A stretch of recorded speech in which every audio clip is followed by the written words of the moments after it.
All right, this is Chat UTD and my reaction to the win at Arsenal, and Cloud9 feels like it's somewhere down there at the moment. That was a sensational win from United. Gutsy performance, some quality play. I thought we deserved to win the game. Thought we were the better team in terms of actual quality, passing, movement. Didn't create a lot of chances, but some little half moments. I thought Arsenal, as I said in the preview, were what I thought that they are. I don't think they're a particularly good team. I think obviously they're good enough to be top of the Premier League, but that was bang average from them. The goal they scored weirdly seemed to have a negative impact on them. Great credit to United though, because their record when they go a goal up is faultless, literally faultless this season. And they've not lost a game at home this season. They've not lost many games full stop. So you go a goal down with how tight they are defensively, and you assume it's going to be a difficult day from there. But the response was amazing, and they gave us a little sniff just after they scored, and then they made another mistake, and obviously Mbeumo finished it nicely. We ended the first half as much the better team. Their crowd was getting impatient. Their use of the ball, Arsenal, I'm not here to analyse them, but their use of the ball was rubbish. But we pressed them, and the shape of the midfield makes everything condensed when the opposition have the ball. And that's one of the keys of football, is when the opposition have got the ball, make it tight, and when you get the ball, spread it out. And it's basic stuff like that we're doing so much better. The passing, the one-touch passing, is unlike anything I've seen. I don't want to get carried away. I'm not one to get carried away. People that watch my channel will know that if anything, I'm never easily impressed. But the one-touch passing is the best passing football I've seen United play for a couple of years. Just basic things that we've just been starved of.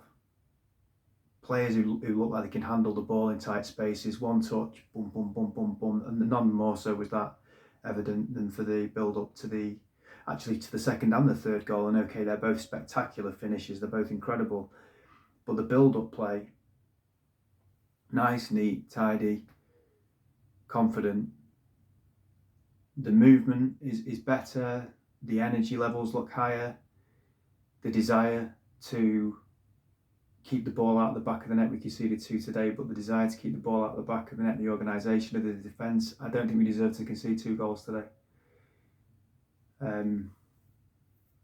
Both scrappy goals. First one comes in, Dorgu's got to do so much better than just heading it back up in the air, and it's just a scrappy in and around the box goal. The second one is just carnage. I don't really know what you can do differently there as a defence. It's just utter carnage. If they end up winning the league this year, they're going to be one of the worst champions for a long, long time, because they don't play any good, decent football. They're crap to watch, and we were the team trying to win the game playing football, actually playing football, not fucking rugby. It was sweet that, obviously the shoes on the other foot, in terms of normally it's Arsenal that are in the lead and they're taking 5 minutes to take a goal kick, and if there's a sub, come off at a snail's pace and stuff like that. It's quite nice to watch them suffer a little bit, but we just sucked the life out of the stadium as well, in terms of the way that we kept coming back. So you're 1-0 down, which obviously is a setback, come back, get 2-1 up. It goes to 2-2, and everyone's assuming it's going to be Arsenal that go and win the game. And I swear to God, I said to my lad, I think we can still win this because we're the better team. I'm not convinced by them at all, and I think we've got another goal in us. And I'll do the player ratings in a minute, but that's where Cunha, for me, it is a potential game changer for United. That he's got no right to really do what he did there, but he's a top class player.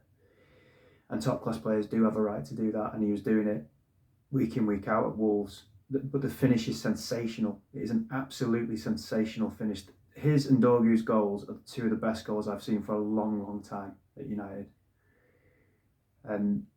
But again, just to reiterate, in moments of adversity, the team stuck together.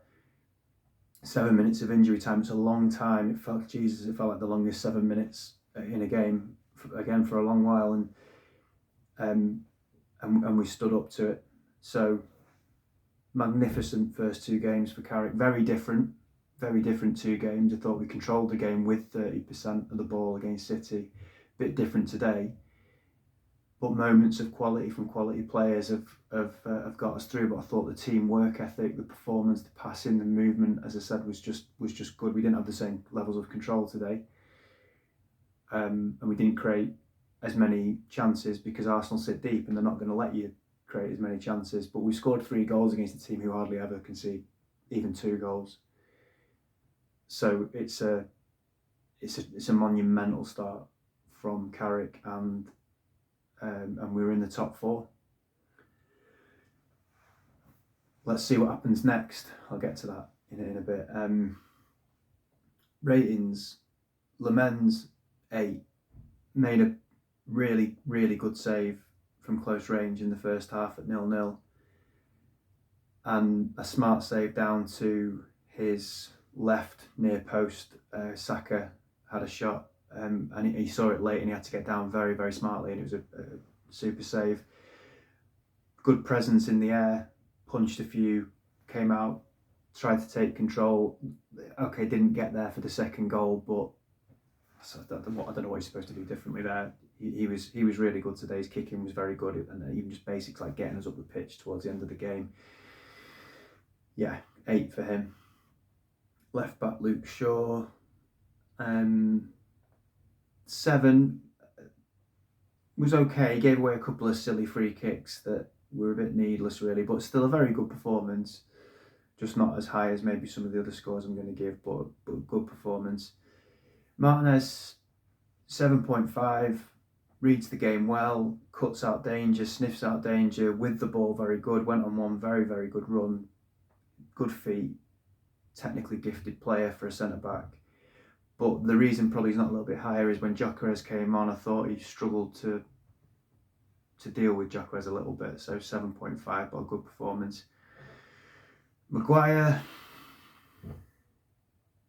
I noticed he got man of the match. He headed a lot of balls away. He was very steady. He was very good. I'd have given him. I don't want to be biased by the decision made by Sky, but I'm questioning myself a bit because I thought I was going to give him a 7.5. Another really good performance. But I'm not sure it warranted any higher than a 7.5. But he was like a magnet to the ball at times. Good presence at the back, like he was against City. Just a steady performance for me. Diogo Dalot 7.7. He was pretty steady today. Didn't put a foot wrong. Much more settled than he was against City. And no, 7.5. If it was another player, I'd give him 7.5, and I can't start having agendas against players. So it's a 7.5. He was worthy of a 7.5 today. He was good. He didn't do anything wrong, really, that I can recall. Showed Arsenal's wingers outside, did all the basic things well, took a big hit at the back stick near the end of the game, which bought us a free kick in a bit of time when I think it was Gabriel was at the back post. So yeah, good performance from Dalot. Midfield, Casemiro, 6.5 for me. The thing that irritates me about Casemiro is, for such a good player and a pedigree player, and that's what he is, he gives the ball away needlessly under no pressure, and he did it more so in the first half than the second half, which then puts us under pressure. And he was part of a good team performance today. He certainly played his part. I thought in the midfield, as I say, I think the midfield shape is much better now. But I don't think it was a great performance from him today, but still 6.5. If we go back 2 or 3 weeks, by the way, 6.5 was one of the highest scores I was given. So I'm not saying it's bad, but I don't think it was a particularly good performance from him today. Mainu, I think he was slightly better than than Casemiro. I thought he used the ball. He gave the ball away again a couple of times very needlessly, but his passing in general was pretty decent. His passing in those tight spaces that I was talking about, where it's just one-touch football, little triangles that we're playing, he's a big part of that, and he brings that to the midfield. And he's not just staying solitary in the midfield. He's going and wandering and getting into little pockets of space. He popped up on the left quite a few times today to decent effect, and he was involved in the build-up to Cunha's goal. So 7 for him. Bruno, I'd give him a 7 as well. Beautiful bit of football between him and Dorgu for Dorgu's goal. Always looks a threat. A little bit erratic with his passing, which that's him, isn't it? I think, but he was steady rather than brilliant today, Bruno. But always a menace and played well. Right hand side was Ahmad, 7. Disciplined coming back and defending. Decent going forward, not amazing today, but did a good job for the team. And Bumo, 7, scored a goal. I think we look much better with him up front. I think he gives you that dynamic element that Seško doesn't give. I think he's decent enough in terms of presence physically. Seško's 6'5" and jumps like a 5'11" striker. I don't think he gives us massive amounts of presence that I would expect from someone that big, so I don't think we particularly miss that when we don't have him. And then Bumo gives us so much more in terms of the ability to run in behind, and he scored 2 goals in 2 games there, and it was again very calm, very nice finish. Lovely little dink that he tried with his right foot when Bruno put a ball over to him. Perhaps could have had a shot, I think, in one moment in the first half where he cut it back instead, but he scored another goal, so it's a 7 for him. Dorgu, jeez, should we say 8? Yeah, I'm going to give him another 8. He's having the time of his life, isn't he? I mean, what a goal!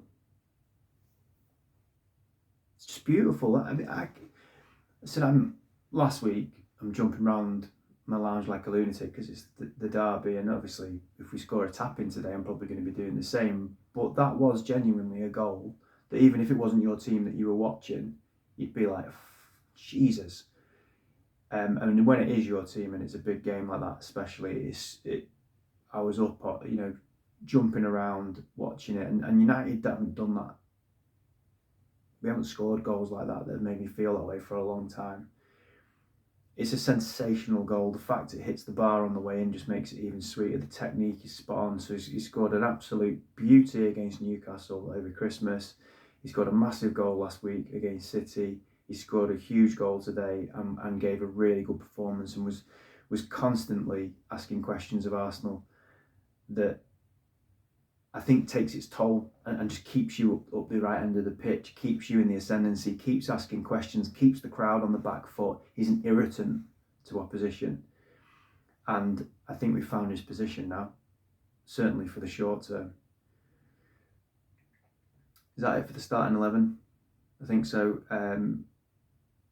Cunha, I mean, it's got to be 8, hasn't it? I mean, okay, let's look at the goal.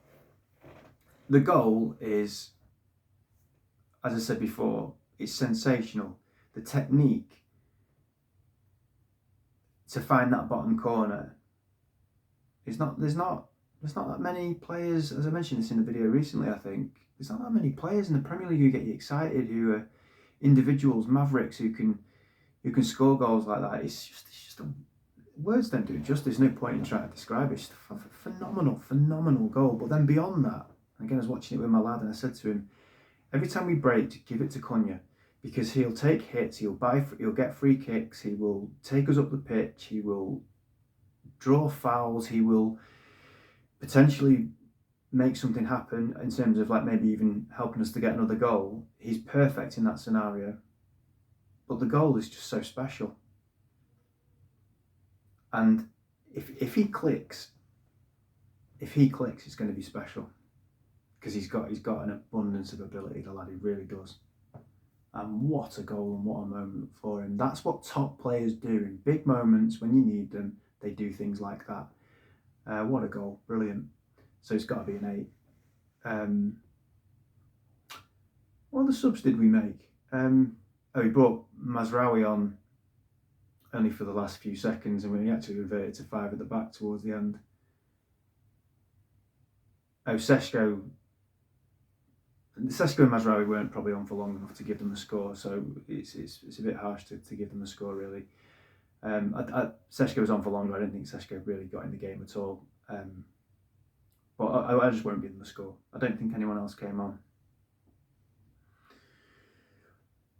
That was more like maybe some performances we have had in the last couple of years when we've beaten one of the big boys. Like when we went to Arsenal last season in the FA Cup and we're down to 10 men and we finished 2-2 and we won on pens. It was more, perhaps a little bit more like that, where our counter-attacking was very good. We sat deep and we counter-attacked, and we're relying then on our better players to give us moments like we did today. So I've seen that before, what we saw today. Maybe not the quality of goals, and some of the passing football perhaps stood out, but probably a little bit different to last week, where last week, I think last week is a marked difference to any other result we've had against big boys, because we dominated the game with 30% possession. I've not actually seen what the possession was today, but it felt like we had more of the ball today, and it was a slightly different skill set that we used. But it's a fantastic result. The acid test is Fulham, Tottenham, West Ham, which is our next 3 games. I don't know if it's in that order, but that's the acid test for us. Because what's indisputable in games like today and games like last week is the levels of the players go up. How engaged they are, how enthusiastic they are, the level of energy they've got, their engagement to go and try and win the ball, their motivation, their discipline to stick to the right positions, they're not taking shortcuts. All of that just comes naturally in a game like that. It's just second nature. And that's where we fall short too often in other games. We do struggle against a low block in general, when teams come to Old Trafford and just sit and then they hit us on the counter-attack, kind of like, in a way like we did today, although I'm not doing us enough credit. It wasn't just a smash and grab counter-attacking performance today, but a little bit like what we did today to Arsenal. Teams come and do that very easily to us at Old Trafford. That's what we have to get better at, and that's breaking teams down, and that's making sure that we have ways to circumnavigate a low block and teams that are awkward to play against, yes, but also it's finding those levels in those games. And Carrick said last week, what we saw against City has to be a new version of normal, or certainly an element of a version of normal. And he's talking about the levels that the team got to, and they did it again today. We've only got 1 game a week. It looks like straight away he's got in their heads. They're invested in him. There's a great camaraderie between him and the players. You can see that. He knows the fans have got his back. He's in a lovely position in terms of nothing to lose, really, from his perspective. He can come in and be a short-term hero for a bit, or he could come in and if he doesn't do very well, everyone knows it's probably not really his fault. And he could come in and be a longer-term hero in terms of getting us in the top 4, 5, 6, and he gets the job. So either way, he's a winner in this scenario, and that's a great position to be in, like we saw with Solskjaer. But I won't downgrade what he's done, because we haven't had a bounce since Solskjaer, and that's 7 years ago. So if it was just as simple as sack a manager, someone comes in and you get a couple of good results, that would have happened when Rangnick came in. That would have happened when Ten Hag came in. That would have happened then when Amorim came in. It was non-existent. Nothing changed. What we're watching here is night and day to what we were seeing before. This team was on its arse. It was on the floor. It didn't have anything about it. The form was terrible. The atmosphere was awful. Everything about it was wrong. Broken, I said. And it is easier to get yourself up for games like City and Arsenal, I repeat that. But nonetheless, what a feeling to win those 2 games. If we got 4 points, even if we got 3 from those 2, you're walking away thinking, that's good going. To come away with 6 is just off the scale good. Teams don't go to the Emirates and win. statistically, it's just factually true. They just don't go to the Emirates and win. They certainly don't when Arsenal score first, and they certainly don't score 3 goals against Arsenal. So is it Fulham next? It is, isn't it? Fulham at home. Bigger picture wise, the protest is planned and organised and is going to go ahead. I think it won't gain any traction or momentum. We are not getting rid of these owners, unfortunately. And that brings me just to a point about Carrick that I'm going to make tomorrow. Actually, I'll do it in another video because I've already been going 20 minutes now. I'd rather just collect my thoughts and do it tomorrow. But there is definitely a school of thought that, for me, I think if Carrick gets Europe, he's got the job. I just don't even think it's a debate. He definitely will get the job if he gets us into Europe. That's not the Champions League, that's any form of Europe. He'll get the job. And that, I think, it's a long way to go until that happens. There's you know, it's speculative in a way. But the prospect of that, let's say, is kind of splitting the fan base in 3 parts. And some would be absolutely for that, some would be somewhere in the middle, and some would be absolutely against it. And I'm going to talk about that tomorrow, because it's worthy of a video itself. But what a start! What a start! And the scenes at the end with the away support and singing Carrick's song.